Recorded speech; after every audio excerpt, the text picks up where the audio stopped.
హైడ్రా దూకుడుతో ఆక్రమణదారుల గుండెల్లో రైళ్లు పరిగెడుతున్నాయి. బడాబాబులే కాదు సామాన్యులు సైతం భయాందోళనకు గురవుతున్నారు. అయితే సామాన్యుల నివాసాలపై హైడ్రా క్లారిటీ ఇచ్చింది.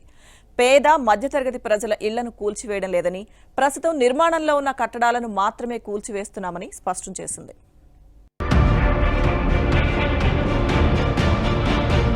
హైదరాబాద్ లో హైడ్రా దూకుడు ఆగడం లేదు. చెరువులు, కుంటలు, నాలాలు కబ్జా చేసి నిర్మించిన కట్టడాలను కూలుస్తూ ఆక్రమణదారులకు నిద్ర లేకుండా చేస్తోంది. ఎటువంటి అనుమతులు తీసుకోకుండా ఆక్రమించి నిర్మాణాలను చేపట్టిన బడా బాబులను వదలడం లేదు. ఇదే సమయంలో సామాన్యుల ఇళ్లను హైడ్రా కూలుస్తోందంటూ ప్రచారం జరుగుతోంది. అయితే ఆ ప్రచారాన్ని హైడ్రా కొట్టిపారేసింది. పేద మధ్యతరగతి ప్రజల నిర్మాణాలను తాము కూల్చడం లేదని క్లారిటీ ఇచ్చింది.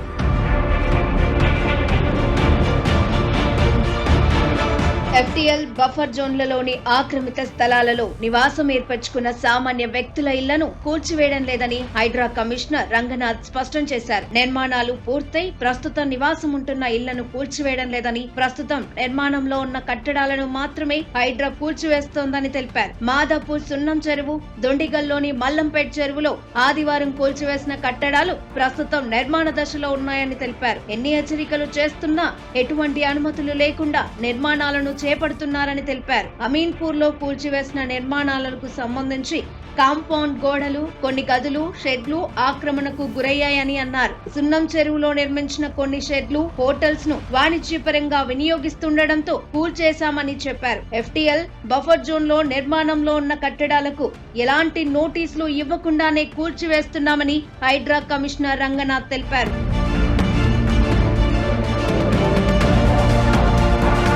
ఇకపై చెరువులు, కుంటలు, నాలాలు ఆక్రమించి ఎఫ్టీఎల్ బఫర్ జోన్ లో నిర్మించిన ఇల్లు, ప్లాట్లు, భూమిని కొనుగోలు చేయవద్దని ప్రజలను కోరుతున్నామని రంగనాథ్ తెలిపారు. అలాంటి ప్రాంతాలలో ఆస్తులను కొనే విషయంలో ఏవైనా సందేహాలు ఉంటే హెచ్ఎండిఏ వెబ్సైట్ ను సందర్శించాలని సూచించారు. మరిన్ని సందేహాలు ఉంటే తమను సంప్రదించి పూర్తి వివరాలను తెలుసుకోవచ్చని తెలిపారు.